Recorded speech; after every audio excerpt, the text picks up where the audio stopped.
I'm a father who wants to escape his own family. It all started when my 5-year-old daughter suddenly said to me, "Dad, can you make Mom remarry?" I was completely dumbfounded and asked her why. She replied, "I've been bound to a system with a mission. If Mom doesn't marry Uncle Ito, I'll be erased." I was speechless. At first, I just thought I should tell my wife, Willow, to stop reading so many system mission web novels to her. But one night, I heard my daughter's childish voice. She said, "Mom, if I say that to Dad, will he really agree to get divorced, leave with nothing, and let Uncle Ito become my dad?"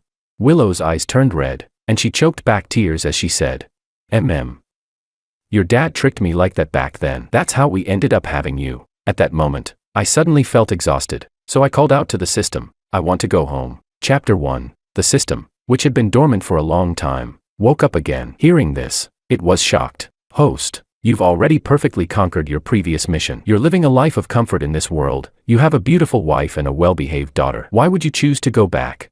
I didn't answer. The conversation in the yard continued. As my daughter wiped Willow's tears, she said, "Mom, I promise I'll complete the mission. I'll help you drive Dad, that big villain, away as soon as possible, and let Uncle Ito marry you."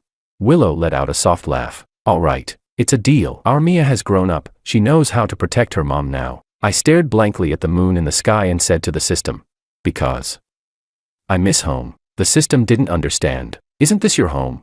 I shook the divorce agreement in my hand. "Very soon, it won't be." Chapter 2. A week ago, my daughter, who was still in kindergarten, was driven home by a man. That man was the father of one of her classmates. His name was Makoto. He was divorced and single, raising his son alone as both father and mother. Yet he never missed any kindergarten events. He was widely recognized as a great dad. My daughter held his hand tightly, stubbornly tilting her head up as she said, "Dad, I want Uncle Ito to be my dad." I thought it was just childish nonsense. After all, she had once said she wanted to marry Kaito Ito. So I smiled and asked her why. She pressed her lips together and said, "Because I've been bound to a conquest system. The system told me that if Mom doesn't marry Makoto Ito, I'll be erased by the system. I'll die, and you'll never see me again." Thinking back to how she had been complaining about headaches frequently these past few days, and how the hospital found nothing wrong, I believed her. I thought the headaches were punishment from the system. Makoto couldn't help but laugh. He gently patted my daughter's head and said,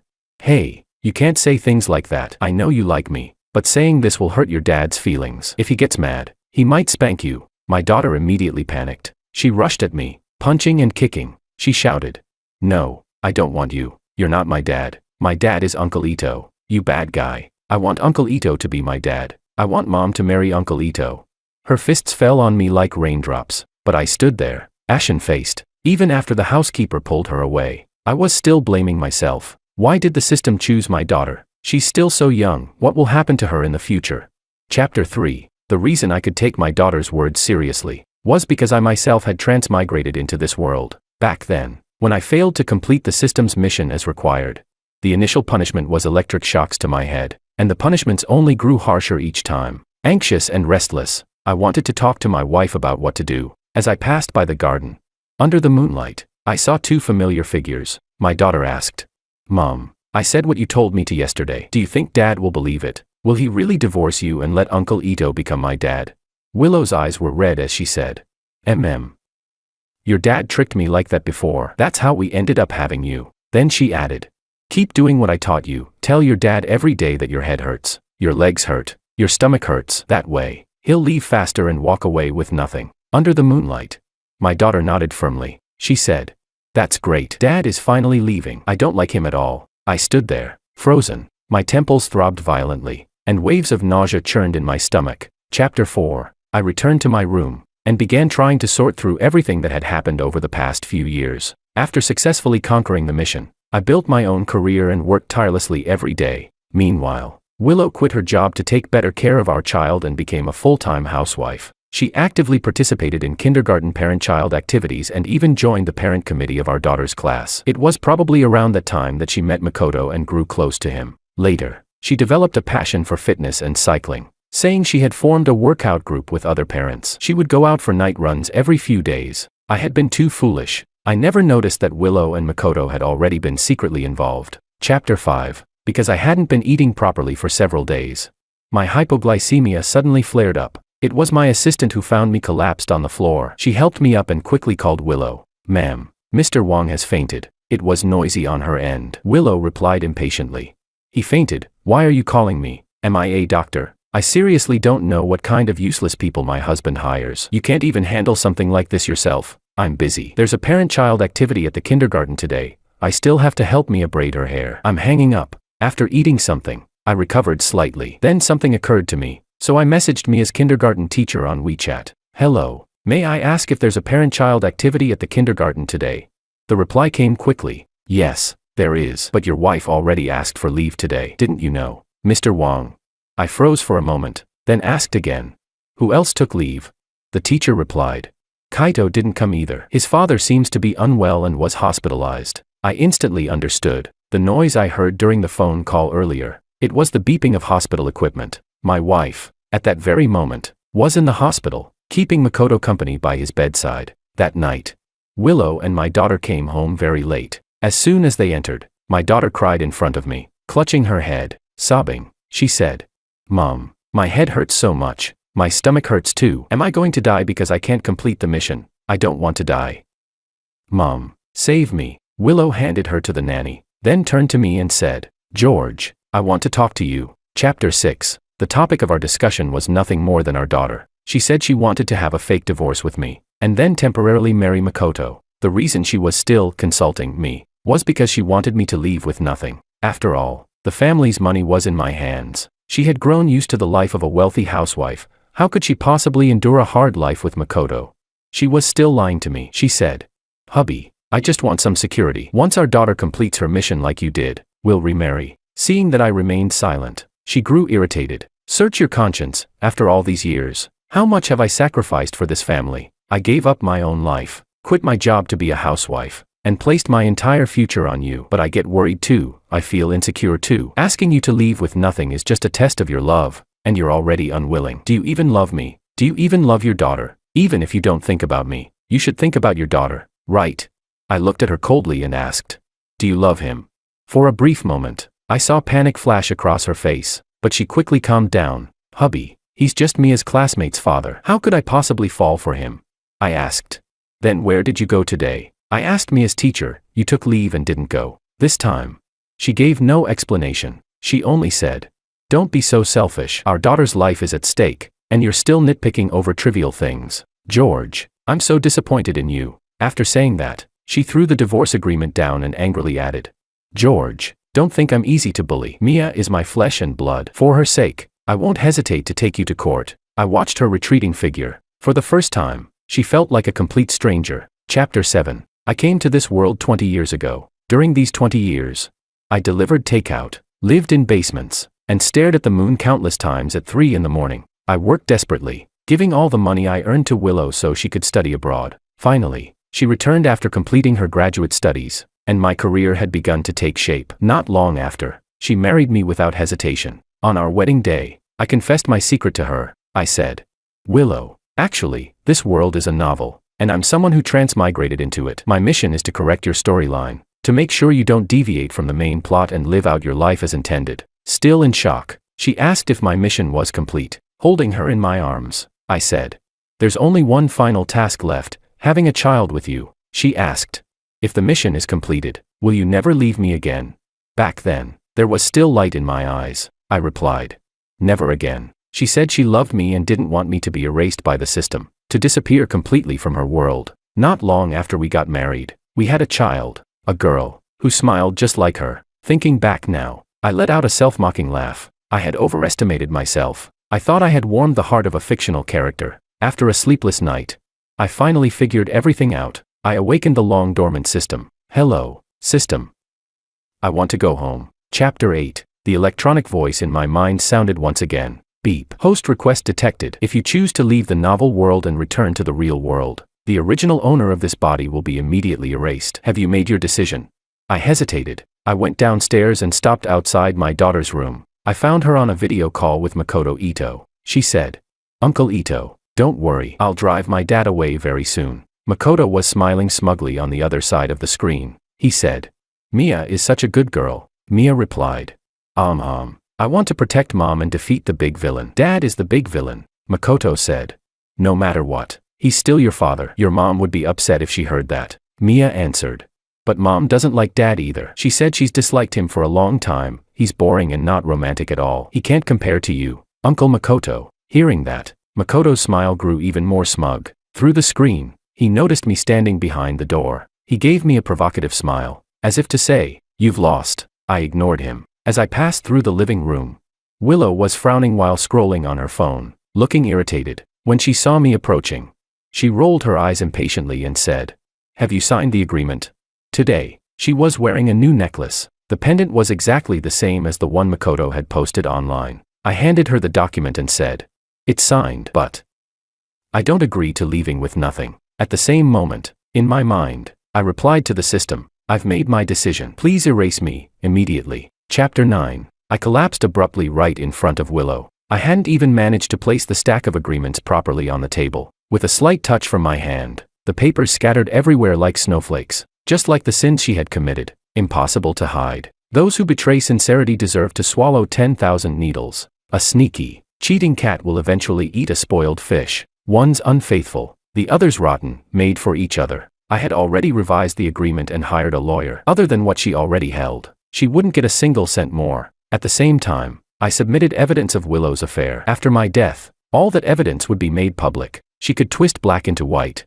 But the scattered surveillance cameras in the kindergarten wouldn't lie. Before they could destroy the evidence, I had already exported all the footage. Those images were disgusting enough to make someone lose their appetite for 3 days. For someone like her, who cared so much about appearances, it would be devastating. She said, "Fine, you don't have to leave with nothing. Then give me the house, the car, and 5 million in savings. Let's get the divorce done first. You can't possibly refuse that too, right?" The moment she finished speaking, my vision went black, and I collapsed to the ground. The fall was heavy. My head slammed hard against the floor, but Willow only glanced at me briefly. Then she rolled her eyes and said, "Trying to fake your death again to trick me? Who do you think cares? George, can you grow up a little? I'm not some 17-year-old girl anymore. This act doesn't work on me," she added irritably. "I endured so many years of hardship with you. Is my youth not even worth 5 million? Can't we just separate peacefully?" I gave no response. She frowned, glared at me again, and said impatiently, "Looks like it's really just low blood sugar again. You're always like this. When you get busy, you forget to eat or drink. Who's supposed to take care of you? Live or die? I don't care." She took out her phone and made a call. "Housekeeper." George collapsed again. "Yeah, call the doctor." She paused for a second, then added, "Oh, and bring Mia over too. I ordered matching outfits. We're going to try them on this afternoon." After hanging up, she let out a cold snort, her lips curling downward in disdain. In the past, I always thought she had a sharp tongue but a soft heart, that her harsh words came from concern. But when she was sick and needed me, when had I ever spoken to her like this? Forget criticizing her. Even the slightest inconvenience would make her lose her temper at me. Willow put down her phone and glanced at me again. The shirt I was wearing cost less than 30 yuan. It was a gift Willow had given me back then. I had worn it through wind and rain, earning my first bucket of gold in life. So even after I became wealthy, it remained the one I wore most often, the one I loved the most. I had never been particular about myself, but when it came to her, I had never been stingy. Jewelry worth tens of thousands, clothes, handbags. As long as she liked them, I wouldn't even blink before buying them. But only now, as my soul floated in midair, did I finally understand. There are always people in this world who dress this kind of thing up nicely. They say it doesn't matter if a man dresses poorly, as long as he can keep his woman looking glamorous. But in the end, it's just one person getting used to sacrificing himself, while the other gets used to taking it for granted. I looked down at my body lying on the floor. When I fell earlier, that shirt had been torn open by the edge of the table. A jagged rip stretched wildly from my back all the way to the sleeve. What a pitiful sight, seeing me lying alone on the floor. Perhaps out of pity, or perhaps because there was still a trace of love left for me. Willow crouched down, intending to help me up, but the moment she touched my body, she froze. Chapter 10. Beep. The system has detected the death of a character in the inner world. Your soul cannot remain separated from your body for too long. Host, it's time for you to leave. The final scene was Willow holding my corpse, completely hysterical. Mia, who had been brought over, grabbed the doll I had given her and threw it at me. When she saw me lying on the ground, she danced with joy. She said, "This is great. I defeated Dad, the big villain. Uncle Ito can be my new dad now." When the heart is truly dead, there are no emotions left at all. I said to the system, "Let's go." Chapter 11. I transmigrated into this book because of a car accident. The system told me that as long as I completed the missions according to its instructions, I would receive rewards. One of those rewards was returning to the moment before the car accident, allowing me to avoid it and start life over. But a few years ago, I gave that up. I chose to stay in the book and spend the rest of my life with Willow. Although I had accumulated a lot of wealth in this world, the worlds were not connected. I couldn't take any of that money with me, so I had my lawyer donate all my assets to an orphanage. I came here with nothing, and I would leave the same way. The system asked me if it was worth it. Without even thinking, I replied, "Of course it's not worth it." Say, "Can't you upgrade your program a bit and let me take a few $100 million with me?" The system fell silent for a moment, then said, "I will report your suggestion to the main system." Inside the spacetime tunnel, I felt uneasy. I didn't know where I was heading. "Hey, system, can I ask, where will I go now?" The system paused for a moment before replying. "Host, your conquest mission has already been completed. However, you chose to give up the reward. You will return to the moment of the car accident and experience the pain again. Whether you live or die, even I don't know. I had just endured heartbreak, and now I had to go through physical pain again. At that point, I might as well just die." The system sensed my weak will to live. It spoke hesitantly. "Well, how about this? Since your mission completion rate was 200%, I've applied for a special benefit for you. As long as you give me a 5-star review after you return, I'll grant you a protective shield. The car will just brush past you. You won't be harmed at all." "Oh, you should have said that earlier." I nodded rapidly and said, "Deal." Chapter 12. Just like that, I returned to the real world. When that truck brushed past me, it felt like I had just woken up from a dream. It wasn't until the system's overly sweet voice echoed in my mind, "Leave a like. Host, don't forget the 5-star review." 5 stars. Okay, 5 stars. That I realized none of it had been a dream. I went back to the apartment I used to rent. On the table was my computer, still on. On the screen was the manuscript I had just submitted to an editor's inbox. A manuscript with an uncertain fate, and a life with an uncertain future. Outside the window, daisies were in full bloom, and sunlight poured brightly into the room. That's when it truly hit me. I was really back. It was time to let go of the past and begin a new life. No amount of wealth can buy a second chance. Yet this time, it was as if I had spent everything just to turn back. So be it, I thought to myself. Perhaps this is the true meaning of being reborn. Chapter 13. And so, I applied for a long leave from my editor, gave up the apartment, and left the noise of the city behind. I went to a mountain village to start my life over. There were many left behind children there, about the same age as Mia. They weren't born with silver spoons in their mouths. Their childhood companions were muddy pits, dry wells, and the cats and dogs in the yard. I became a volunteer teacher. Time passed quietly. Just when I thought this was how the rest of my life would go, I received a call from the village chief. He sounded incoherent over the phone. He said he had seen 2 crazy people. At first, he wanted to call the police, but then thought that crazy people wouldn't look that well put together. So he questioned them more carefully. That's when he learned they had come here looking for someone, looking for a man named George. He said, "A woman with a little girl came. From the way they dress, they look like they're from the city." "Teacher Chan, you're from the city too. Do you know someone named George?" The woman says George is her husband. He's gone missing, and she's been searching everywhere. Somehow, she ended up in our village. Chapter 14. George. That was my name in the book. Not many people knew that name. A woman and a little girl. I froze in shock. My phone slipped from my hand and hit the ground. "Are you all right, Teacher Chan?" the village chief asked. I quickly picked up the phone. "Chief, you should call the police. Help them report it. If they're looking for someone, wouldn't it be faster to involve the police?" After saying that, I hurriedly tried to hang up, but then I heard a sudden voice. "Dad." That's Dad's voice. Chapter 15. An hour later, a few mule calls came from outside the door. Then, Willow and Mia were sitting in front of me, face to face with me. The flow of time in the book and in reality was different. I had only been back in the real world for 1 year. But in the book, 5 full years had already passed. Mia had grown up, and Willow had aged considerably. She was only 35. Yet fine lines had already formed at the corners of her eyes. Mia was covered in dirt, like a child just pulled out of the mud. The moment she saw me, she threw herself into my arms. "Dad." Sob. "I finally found you. Please don't abandon me." "Okay, Dad. I missed you so much." She cried miserably, every word filled with accusations that I had heartlessly abandoned her. Was it really me who abandoned her?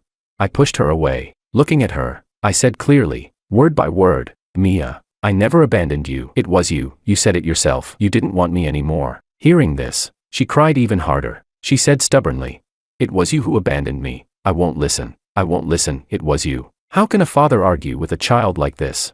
Willow sat beside her in silence. She just sat there, watching me. Only after Mia had cried herself tired did she finally speak. Aren't you going to give us an explanation? I spread my hands. I'm not the one who needs to explain anything, but who could tell me? How did the two of them end up in the real world? In my mind, I frantically called out to the system. After a long while, the system finally responded, stretching lazily and letting out a yawn. Hello, my dear host. Long time no see. What can I do for you today? You don't seem to be in a very good mood. Interesting. Clearly, it had also seen the two people standing in front of me. It continued. Wait a moment. Host, this is clearly abnormal. As far as I know, the inner world and the outer world should never overlap. Because of your 5-star review, the main system granted me a long vacation. I'm not sure what happened either. Let me check the database first and see what exactly went wrong. Seeing me lost in thought, Willow waved her hand in front of me and said, George, I'll tell you everything that happened after you left. I waved my hand dismissively and said, sorry, MS. Lou. My surname is Chan now. You can call me Mr. Chan, or Teacher Chan. Chapter 16. After I died, she made a huge fuss for a long time. She kept saying, he just skipped meals occasionally. How could he die? He only had stomach pain once in a while. How could he just die like that?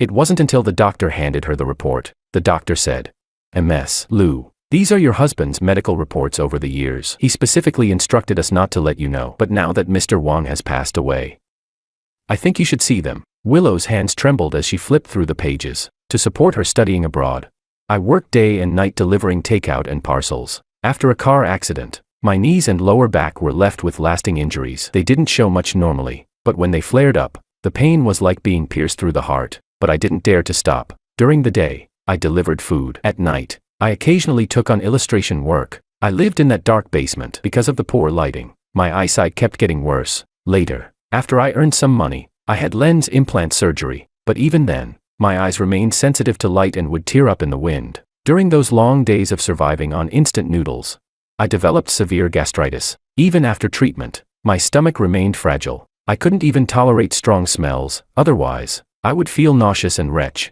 Because of long-term malnutrition, I suffered from chronic hypoglycemia. Whenever it struck, I would faint. I had already been living in so much pain. I could have applied to the system to leave at any time, but I didn't. I endured everything in silence, just to spend one more day with her. But she, in the dark bedroom, Willow sat on the bed, hugging her knees, her tears already dried. At that moment, Makoto knocked on the door. He sighed and said, Willow, George is already dead, completely gone from this world. He's never coming back. Now you have me. I'll love you and Mia properly. The three of us can live a good life together. That's what matters most. Those words struck Willow like a bolt of thunder. She slapped Makoto hard across the face and screamed hysterically, It's you who killed George. The slap was not light. Makoto winced in pain, baring his teeth. But when he looked up, he still wore that ingratiating expression. Willow, I don't understand what you're talking about. George died from cardiac arrest. It has nothing to do with me. And the one who caused his heart to stop wasn't me either. 5-year-old Mia stood at the doorway, frightened into loud sobbing. Willow glared at her and snapped, Get out. Only then did Makoto realize that Willow was truly angry. He changed his tone again, speaking with feigned sympathy. Willow, I know you're in pain after George's death, but everyone has their fate. His destiny ended there, and yours is to move forward with me. Trust me, I'll give you an even happier life. But Willow no longer believed him. She actually devised a plan to drug him unconscious, tied him up in the basement, and interrogated him, under severe torture. He finally confessed. Makoto was also a transmigrator, a conquest agent. His mission was to drive me away and conquer Willow. At this point, Willow became visibly emotional. Choking with tears, she said, Hubby, look, I do love you. I was just blinded by that so-called system. I couldn't tell right from wrong anymore. Couldn't tell who truly loved me. I was deceived by Makoto. He had the system's support. It was like he cast a spell on me. So I fell for him. After you died, I woke up immediately. I don't love him. The one I've always loved is you. Chapter 17. And indeed, just as she said, after I died, she forced everything about the system out of Makoto. I had told her about it before, but she refused to believe me. Makoto was locked in a pitch-dark basement when he was tortured to the brink of death. He tried to apply to the system to leave, but since he hadn't completed his mission, there was no such option. He had only one path left, to be erased by the system for mission failure. He disappeared completely from this world. on the day he died. He saw Mia, thinking a child might be easy to manipulate. He tried to trick her into helping him escape, but the moment Mia saw him, she ran far away, shouting as she fled, "You big villain, even worse than my dad, I'll punish you in the name of the moon." The system carried out the erasure. Makoto died in agony. His limbs broke, blood flowed from all 7 orifices, and then he vanished into nothing. However, there was one thing Willow didn't mention. If she truly hadn't believed what I said about the system before, then why did she teach Mia to say those things about being bound to a system, just to force me into a divorce? It's like a pet that's been lost and then found again. It never asks its owner why it ended up in a pet shop that day. Some answers are already understood without being spoken. Later, a research institute claimed they had created a time travel machine, although everyone thought it was a scam. Willow still spent all her savings just for a chance to travel through time. She input Mia's DNA into the machine to locate my position. The researchers said, "Ms. Liu, are you sure you want to go in? This experiment is not fully developed. The future is unpredictable. You might die inside, or you might never come back." Without hesitation, Willow replied, "I've made my decision. Start the machine." Just as she was about to step in, a small hand grabbed her sleeve. "Mom, I want to go too. I kind of miss Dad." When they opened their eyes again, they had fallen into a mountain valley. Chapter 18. Dad, wasn't I brave? The space-time tunnel was so dark, I was really scared. But when I thought about the stories you used to tell me when I was little, I wasn't afraid anymore. But that kind of tunnel, I had walked through it alone twice. The first time, full of hope. The second time, with a heart already dead. Dad, it was my fault. I was too young and didn't understand. Now I'm 10 years old. I know Uncle Ito was the bad one. He's the one who caused your death. Dad, can you forgive me? As she spoke emotionally, she began to cry again. At that moment, my door was suddenly pushed open from the outside. A group of small, fluffy heads peeked in. The child at the front held a stick, clearly thinking someone had come to cause trouble. Seeing the scene, he looked confused and asked, "Dad, what's going on?" Chapter 19. Dad. Hearing the child who rushed into the room call me that, Willow and Mia both froze. Mia reacted in less than a second. She rushed forward and shoved the boy at the front to the ground. She screamed hysterically, "Who allowed you to call him that? He's my dad alone."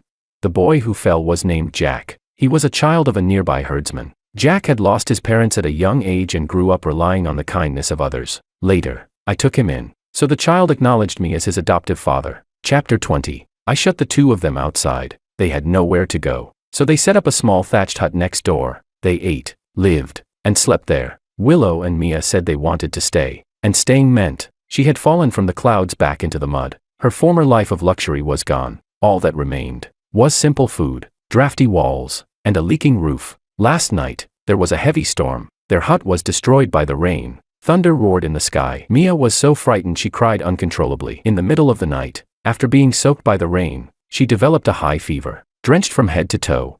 Willow held Mia and crouched at my door. With tearful eyes, she said, "George, please save her. She's your child too." I found a donkey cart and took Mia to the town hospital overnight. After a long, exhausting night, her fever finally subsided. Drained in both body and mind, I prepared to return home, but Willow grabbed my hand. After 20 years together, how could I not recognize that warmth? And yet now, my heart remained completely unmoved. I shook her hand off. When I looked up, I saw her eyes had reddened. Outside, there was only a dim kerosene lamp. Under that faint light, the hair at her temples looked even more streaked with white. She asked, "George, is there really no way back?" I looked at her silently and said, "There's no going back." Her hair had turned white overnight, on the day the doctor declared my death. After that, she searched everywhere for me, no longer caring about her appearance. She used to be a girl who loved beauty so much. I brought her some hair dye. I said, "It's plant-based. It won't harm your body. You should dye it." She gazed into the distance. After a long while, she murmured, "May there be no years to look back on. And may we grow old together in deep love." That was once my favorite line of poetry. I had recited it in front of her before. So I asked her, "What are the first 2 lines of that poem?" She froze in place, unable to answer. "See, she says she loves me, yet she doesn't even know the first 2 lines of my favorite poem." Chapter 21. Mia had been spoiled since childhood. There was no way she could get used to the harsh life in the mountains. In less than half a month, she was already crying about wanting to go back. Willow could only patiently tell her, "We can't go back anymore." Mia seemed unable to understand. She asked, "Why can't we go back? We can just take that time machine again." Go back with Dad. Live in the big villa with a swimming pool. And have the nanny cook for us every day. She cried and threw tantrums, insisting on going back. Willow finally lost her patience and slapped her. Willow had grown much quieter. She stopped talking and silently did everything for me. Every day, she walked several kilometers to the town to buy things. Without money, she made handicrafts to sell, using the earnings to buy me a pound of pork ribs. She said, "George, this is your favorite, sweet and sour ribs. You used to say you loved the ones I made more than anything. Even better than what 5-star hotels serve." I immediately waved my hand and called out, "Kids, come here. We've got something good to eat today." After this happened several times, Willow became unhappy. She said, "Do you have to do this?" I was puzzled. "Haven't I always been like this?"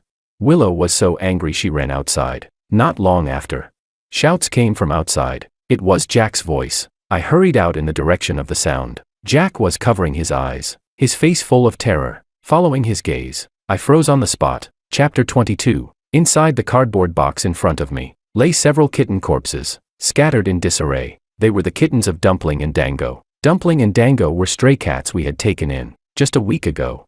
They had become parents. A terrible premonition struck me instantly. I turned and looked toward Mia, who was hiding in the corner. She pretended to look outside, then mimicked everyone else with a frightened expression and said, "Oh my God, how did the kittens die? Did a wolf come into the yard?"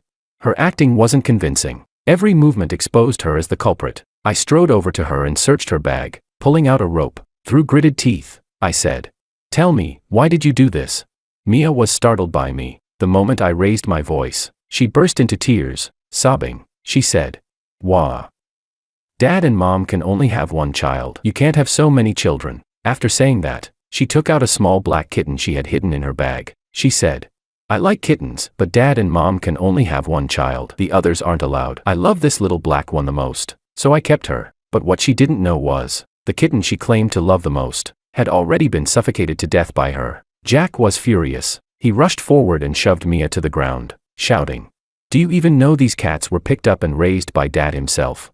Mia refused to accept it and got up, ready to fight back. I grabbed her wrist. Perhaps I used too much force. Finger marks instantly appeared on her arm, and Willow stood there silently, watching everything. Finally, she spoke. "The reason Mia turned out like this is because you irresponsibly left. But she's still a child. If both parents stay by her side, she can change. Hubby, can we start over? Let's raise Mia properly together, just like before, okay?" Chapter 23. The next day, I threw all their belongings out. I said, "Get out, all of you. Get out. Don't force me to lay hands on you. Never appear in front of me again." Mia started crying again. She had always loved to cry since she was little, just like Willow. She believed that crying and throwing tantrums could solve everything. If she couldn't get candy, she cried. If she couldn't play on her phone, she cried. If she wanted to go out and couldn't, she cried. If I didn't buy her the toy she wanted, she cried. At kindergarten, she would snatch things from her classmates. If they refused, she would cry first, playing the victim, thinking that would earn her forgiveness. Her crying gave me headaches, and I knew she wasn't an easy child to raise. So I had always been strict with her, and yet, Makoto only needed to give her a few pieces of candy. And she cried about wanting a new father. Willow choked with tears and said, "George, I love you. Can't we really start over?" She clutched the corner of my clothes, refusing to let go. The next second, slap, I struck her across the face. Looking at her stunned expression, I said, word by word, "You want me to say it out loud, don't you?" No matter how twisted Mia is, she couldn't have killed those cats alone. 12 of them, 12 kittens. Willow, you always said you loved cats the most. I never thought you'd become this deranged. You don't care about Mia at all. You're just using her as a pawn," I said coldly. "There's no need to use this kind of method to force me to start over with you. Whatever Mia becomes in the future has nothing to do with me. I already have nothing to do with you. And the same goes for her. Do you understand?" Chapter 24. Willow was a selfish person. She knew how to go back. Once the system's loophole was fixed, it would forcibly send her back, but the time she would return to was before she ever met me. She must have already gotten that information from Makoto. In the novel, she was supposed to be a tragic heroine, but now it seemed that this so-called tragic heroine was nothing more than a parasitic leech. It was only because she met me that she had someone to rely on, someone to drain. After my death, her world collapsed. Everything she once had slipped away from her. There was no longer any peaceful, stable life. Her remaining savings couldn't sustain her for long. So, even though everyone believed it was a scam, she still bet everything she had on one chance. She wanted to bring me back, to make me continue being her provider. Before leaving, she cried and said, "Hubby, I've lied to you about many things, but the one thing I never lied about is loving you. I love you. I thought you would never leave me. I just made one mistake. Does that mean I deserve a death sentence?" I sneered. "Enough. Late affection is cheaper than grass. You only love yourself." Chapter 25. My life returned to how it used to be. I buried the kittens. On the hillside behind the village, a place with clear waters and beautiful scenery, Dango used to love rolling over there. Lying on the ground and letting me rub its belly, it would lick my fingers, looking at me as if I were its entire universe. I stayed in that small mountain village, because I had reported the bug to the system early.